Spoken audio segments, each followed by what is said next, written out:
ഇപ്പോൾ ഹമാസിന്റെ ഏറ്റവും ഇമ്പോർട്ടന്റ് ലീഡറായ ഇസ്മായിൽ ഹനിയ എന്ന് പറയുന്ന അദ്ദേഹത്തെ കൊലപ്പെടുത്തിയിരിക്കുന്നു. അപ്പോൾ ഇതിനെക്കുറിച്ച് നമ്മൾ ഓൾറെഡി ഒരു വീഡിയോ ചെയ്തിട്ടുണ്ട്, പാർട്ട് 1 വീഡിയോ. അത് കാണാത്തവർക്ക് താഴെ ഡിസ്ക്രിപ്ഷനിൽ കൊടുക്കാം. അത് എങ്ങനെയാണ് സംഭവം സംഭവിച്ചത് ഉള്ള കാര്യങ്ങളെല്ലാം ഡീറ്റെയിൽ ആയി അതിൽ എക്സ്പ്ലെയിൻ ചെയ്തിട്ടുണ്ട്.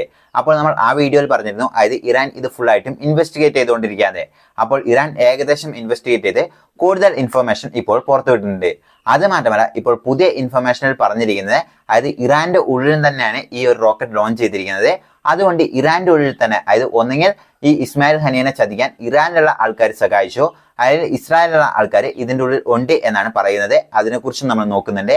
അതുപോലെ തന്നെ മറ്റൊരു കാര്യം, അതായത് ഇപ്പോൾ ഇസ്രായേലും അമേരിക്കയും ഇത് ഒരുപോലെ നിഷേധിച്ചിരിക്കുന്നു. അതായത് ഞങ്ങൾക്കും ഇതിനുമായിട്ട് ഒരു ബന്ധവുമില്ല എന്നാണ് അവർ പറയുന്നത്. പക്ഷേ ഇതിനെ ഇറാൻ ഫുള്ളായിട്ടും റിജക്ട് ചെയ്യുന്നു.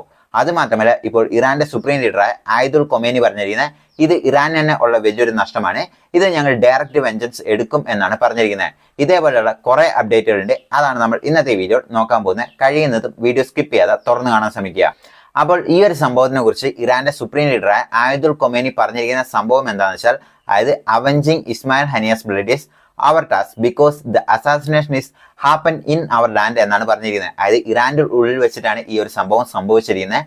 അതുകൊണ്ട് ഇതിന് റിവഞ്ച് എടുക്കുന്ന ഇറാന്റെ ഡ്യൂട്ടിയാണ് എന്നാണ് പറഞ്ഞിരിക്കുന്നത്. ഇതിന് തീർച്ചയായിട്ടും അത് റിവഞ്ച് എടുത്തിരിക്കും എന്നാണ് പറഞ്ഞിരിക്കുന്നത്. അതുപോലെ തന്നെ ഇറാന്റെ IRGC എന്ന് പറയും, അതായത് അവരുടെ ഒഫീഷ്യൽ ഇൻഫർമേഷൻ എല്ലാം തന്നെ ഈ ചാനലിലൂടെയാണ് അവർ പുറം ലോകം അറിയിക്കുന്നത്. അപ്പോൾ അതിലും പറഞ്ഞിരിക്കുന്നത്, അതായത് it's a time to take responsibility and we are going to do unexpected things എന്നാണ് പറഞ്ഞിരിക്കുന്നത്. അതായത് ഡയറക്റ്റ് ആയിട്ട് ഇസ്രായേലിനെ അറ്റാക്ക് ചെയ്യോ, അല്ലെങ്കിൽ ഇസ്രായേലിന്റെ ഉള്ളിൽ തന്നെ മറ്റെന്തെങ്കിലും സംഭവം സംഭവിക്കാനോ ഉള്ള സാധ്യതകൾ, അതായത് അൺഎക്സ്പെക്ടഡ് ആയിട്ട്, അതായത് ഇസ്രായേൽ ഒരിക്കലും പ്രതീക്ഷിക്കാത്ത രീതിയിൽ ഒരു അറ്റാക്ക് ഉണ്ടാവും എന്നാണ് ഇപ്പോൾ ഇറാൻ ഒഫീഷ്യലി ഡിക്ലെയർ ചെയ്തിരിക്കുന്നത്. അത് മാത്രമല്ല, ഇസ്രായേൽ ഈ ഇസ്മായിൽ ഹനിയ എന്ന് പറഞ്ഞ, അത് ഇസ്രായേൽ ആണോ എന്ന് ഉറപ്പായിട്ടുള്ള അവർ ഇതിനെ അക്സെപ്റ്റ് ചെയ്തിട്ടില്ല. പക്ഷേ ഈ ഇസ്മായിൽ ഹനിയ എന്ന് പറഞ്ഞ ഇദ്ദേഹത്തെ കൊലപ്പെടുത്തിയതിന്റെ തൊട്ട് മുമ്പ് തന്നെ, അതായത് ഹിസ്ബുള്ളന്റെ മറ്റൊരു ഇമ്പോർട്ടന്റ് ലീഡറായ ഫൗദ് എന്ന് പറഞ്ഞ അദ്ദേഹം കൊലപ്പെടുത്തിയിരുന്നു. അപ്പോൾ ഇത് ബെയ്റൂട്ടിൽ വെച്ചിട്ടാണ് ഇദ്ദേഹം കൊലപ്പെടുത്തിയത്. അപ്പോൾ ഇതിൽ പ്രത്യേകത എന്ന് വെച്ചാൽ, അതായത് ഇദ്ദേഹം മരിച്ചോ ഇല്ലയോ ഉള്ള കാര്യങ്ങളെല്ലാം തന്നെ കൺഫേം ചെയ്യുന്നതിന് മുമ്പ് തന്നെ ഇസ്രായേൽ മീഡിയസ്, അതായത് ഇസ്രായേൽ ന്യൂസിലെല്ലാം തന്നെ ഇദ്ദേഹം മരിച്ചു എന്ന് പറയുന്ന ഒരു റിപ്പോർട്ടുകൾ ഓൾറെഡി പബ്ലിഷ് ചെയ്തിരുന്നു. അപ്പോൾ ഇതിനാണ് പലരും ചോദിക്കുന്നത്, അതായത് ഇസ്രായേലിന് ഇതിൽ ബന്ധമില്ലെങ്കിൽ എങ്ങനെ അവർ മരിച്ചു എന്ന് അറിയാം, അല്ലെങ്കിൽ ഓൾറെഡി അവർക്ക് സ്പൈ വർക്ക് അവിടെ ഉണ്ടാവും, അപ്പോൾ സ്പൈ ന്യൂസ് അവിടെ പോയിട്ടുണ്ടാവും എന്നാണ് പറയുന്നത്. അതുപോലെ തന്നെ ഇറാൻ ഇപ്പോൾ അവരുടെ അണ്ടർഗ്രൗണ്ട് ടോക്സ് എല്ലാം തന്നെ തുടങ്ങിയിരിക്കുന്നു. അതുപോലെ തന്നെ അവരുടെ കമാൻഡേഴ്സും അതുപോലെ തന്നെ മറ്റ് ആൾക്കാരുമായിട്ട് ഡിസ്കസ് ചെയ്യുന്നു, അതായത് യുദ്ധം വരികയാണെങ്കിൽ എങ്ങനെയെല്ലാം പ്രൊട്ടക്ട് ചെയ്യണം, അതുപോലെ തന്നെ ഇറാൻ എന്തെല്ലാം വാർ സ്ട്രാറ്റജിയാണ് ഫോളോ ചെയ്യേണ്ടത് ഉള്ള കാര്യങ്ങളെല്ലാം തന്നെ ആയതുൽ കൊമേനിയുമായിട്ട് ഡിസ്കഷൻ ഇപ്പോൾ തുടങ്ങിയിരിക്കുന്നു എന്നാണ് പറഞ്ഞിരിക്കുന്നത്. ഇതേ സമയത്ത്, അതായത് സിറിയയുടെ ഹെഡ്ക്വാർട്ടറായ ഡമാക്കസ് എന്ന് പറഞ്ഞ അവിടെയും, അതായത് ഇസ്രായേലിന്റെ അറ്റാക്കുകൾ ഉണ്ടായിരുന്നു. അപ്പോൾ ആ ഒരു സ്ഥലത്തും അറ്റാക്കുകൾ ഉണ്ടായിരുന്നപ്പോൾ കൂടുതലും ഇറാനിയൻ ആൾക്കാരായിരുന്നു അവിടെ ഉണ്ടായിരുന്നത്. അപ്പോൾ ഈ ഒരു സമയത്താണ് ഇറാനിൽ, അതായത് ഡോം ഓഫ് ഡമാക്കർ എന്ന് പറഞ്ഞ ആ ഒരു സ്ഥലത്ത് അവരുടെ റെഡ് ഫ്ലാഗ് ഹോസ്റ്റ് ചെയ്തിരിക്കുന്നത്. അപ്പോൾ പൊതുവെ ഇറാൻ ഈ റെഡ് ഫ്ലാഗ് ഹോസ്റ്റ് ചെയ്യുന്നത്, അതായത് റിവഞ്ച് എടുക്കുന്ന സമയത്താണെന്നാണ് കൂടുതലും പറഞ്ഞു വരുന്നത്. അപ്പോൾ ഈ ഒരു റെഡ് ഫ്ലാഗ് ഇപ്പോഴും ഹോസ്റ്റ് ചെയ്തിരിക്കുന്നു. അപ്പോൾ അതായത് കൂടുതലും ഇറാനിൽ വരുന്ന റിപ്പോർട്ടർ അടിസ്ഥാനത്തിൽ എന്താണെന്ന് വെച്ചാൽ, അത് ഇസ്മായിൽ ഹനിയ എന്ന് പറഞ്ഞ അദ്ദേഹനെ അടക്കിയതിനു ശേഷം, അല്ലെങ്കിൽ അദ്ദേഹത്തിന്റെ അതായത് അവസാനത്തെ ആ ഒരു ചടങ്ങുകൾ എല്ലാം തീർന്നതിന് ശേഷമായിരിക്കും ഇസ്രായേലിനെതിരെ, അതായത് ഇറാന്റെ മേജർ അറ്റാക്കുകൾ ഉണ്ടാവുക എന്നാണ് പറഞ്ഞിരിക്കുന്നത്. ഇതുകൂടാതെ ഇറാനിൽ നിന്ന് മറ്റൊരു ടോക്കും കൂടെ വരുന്നുണ്ട്, അതായത് അവർ ഏകദേശം, അതായത് ന്യൂക്ലിയർ വെപ്പൺ ക്രിയേറ്റ് ചെയ്യുന്ന ആ ഒരു സ്റ്റേജിലോട്ട് എത്തിയെന്ന്, അതായത് പല ന്യൂസുകളും വരുന്നു. അപ്പോൾ നമ്മൾ ന്യൂക്ലിയർ വെപ്പൺ കൊണ്ടും അതായത് അറ്റാക്കുകൾ ഉണ്ടാവണം എന്നാണ് പറയുന്നത്. അപ്പോൾ എന്തുകൊണ്ടാണെങ്കിലും അത് ന്യൂക്ലിയർ വെപ്പണിലോട്ടെല്ലാം പോകുകയാണെങ്കിൽ ഇസ്രായേലിന്റെ കയ്യിലും അതായത് ന്യൂക്ലിയർ വെപ്പൺ ഉള്ള ഒരു രാജ്യമാണ്. അപ്പോൾ വലിയൊരു അറ്റാക്ക് അവിടെ ഉണ്ടാവും എന്നുള്ള യാതൊരു സംശയവുമില്ല. അതുപോലെ തന്നെ ഇസ്രായേലിന്റെ മറ്റൊരു കാര്യം എന്താണെന്ന് വെച്ചാൽ, അതായത് ഹൂത്തി ഒരു റിപ്പോർട്ടുകൾ പുറത്തുവിട്ടിട്ടുണ്ട്. അതായത് ഇറാൻ മറ്റ് രാജ്യങ്ങളിൽ നിന്ന് കൂടുതൽ റിപ്പോർട്ടുകൾ പുറത്തുവിടുന്നതിനെക്കാട്ടിലും ഹൂത്തിയാണ് ഡയറക്റ്റ് ആയി പറഞ്ഞിരിക്കുന്നത്, അതായത് ഇനി റെഡ് സീ വഴി, അതായത് ഇസ്രായേലിലോട്ട് ഒരു കപ്പലുകൾ പോലും പോകില്ല. അതായത് ഞങ്ങൾ ഇനി എല്ലാ കപ്പൽ, അതായത് ഇസ്രായേൽ എന്ന് ഏത് സ്ഥലത്ത് പേരുണ്ടോ അത് ഫുൾ ആയിട്ടും അറ്റാക്ക് ചെയ്യാൻ പോകുക.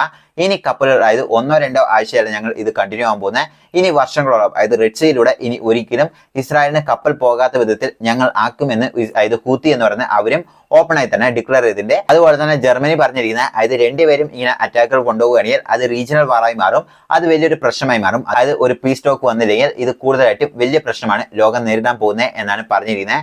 അത് മാത്രമല്ല, അതായത് ഇറാനിലുള്ള ഒരു പ്രൊഫസർ പറഞ്ഞിരിക്കുന്നത്, അതായത് ഇസ്രായേലിന്റെ ഉള്ളിൽ തന്നെ കുറേയധികം പ്രശ്നങ്ങൾ നിൽക്കുകയാണ്. അതായത് നെതന്യാഹു എതിരെ അവിടെയുള്ള ജൂയിഷ് കമ്മ്യൂണിറ്റി തന്നെ ആൾക്കാർ തന്നെ തിരിഞ്ഞിരിക്കുന്നു.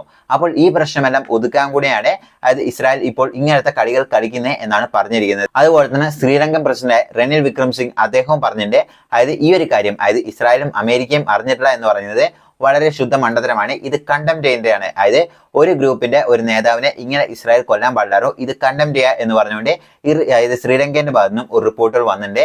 അപ്പോൾ ഇതുകൂടാതെ അതായത് ഇറാന്റെ ഇപ്പോഴത്തെ പുതിയ പ്രസിഡന്റ് പെസിസ്കിയാൻ പറഞ്ഞിരിക്കുന്ന അതായത് തീർച്ചയായിട്ടും റിവഞ്ചുകൾ ഉണ്ടാവും. അതായത് ഇതുവരെ ഉള്ള പോലെയല്ല, ഹൈലി അറ്റാക്കുകളായിരിക്കും ഞങ്ങൾ ഉണ്ടാവാൻ പോകുന്നത് എന്നാണ് പറഞ്ഞിരിക്കുന്നത്. ഇതുകൂടാതെ അതായത് ഈ ഒരു സംഭവങ്ങളെല്ലാം സംഭവിക്കുന്നതിന്റെ ഒപ്പം തന്നെ ഇസ്രായേൽ അതായത് അവരുടെ അറ്റാക്കുകൾ ഒരിക്കലും കുറയ്ക്കുന്നില്ല. അതായത് അവർ ഇപ്പോൾ സിറിയയിൽ അറ്റാക്ക് നടത്തി, അതുപോലെ തന്നെ ലെബനനിൽ അറ്റാക്കുകൾ നടത്തി, ഇതുപോലെ തന്നെ ഇറാൻ, ഇതുപോലെ തന്നെ പല മേജർ ലീഡേഴ്സിനെയും ഇപ്പോൾ അവർ ടാർഗറ്റ് ചെയ്ത് അറ്റാക്കുകൾ നടത്തുന്നുണ്ട്. അപ്പോൾ ഇതുകൊണ്ട് എന്താണ്, അതായത് ഈ ഒരു ബോഡി ഗാർഡ്സിൽ ആരോ ഒരാളായിരിക്കും അതായത് ഈ ഇസ്മായിൽ ഹനിയ എന്ന് പറയുന്ന ഇദ്ദേഹം ഒറ്റ കൊടുത്തിട്ടുണ്ടാവുക എന്ന് പറയുന്ന ഒരു റിപ്പോർട്ടുകളും ഉണ്ട്. കാരണം എന്താണെന്ന് വെച്ചാൽ ഇദ്ദേഹം എങ്ങോട്ട് പോവുക, എവിടെ പോവുക ഉള്ള കാര്യങ്ങളെല്ലാം തന്നെ ഇസ്രായേലിനെ കൃത്യമായി അറിഞ്ഞാൽ മാത്രമോ ഇസ്രായേലിന് ഈ അറ്റാക്കുകളെല്ലാം ചെയ്യാൻ പറ്റുള്ളൂ. അപ്പോൾ ഈ ഒരു രീതിയിൽ അതായത് ഇന്റേണൽ സ്പൈസും കുറേയധികം ഉണ്ട് എന്നാണ് അവർ സംശയിക്കുന്നത്.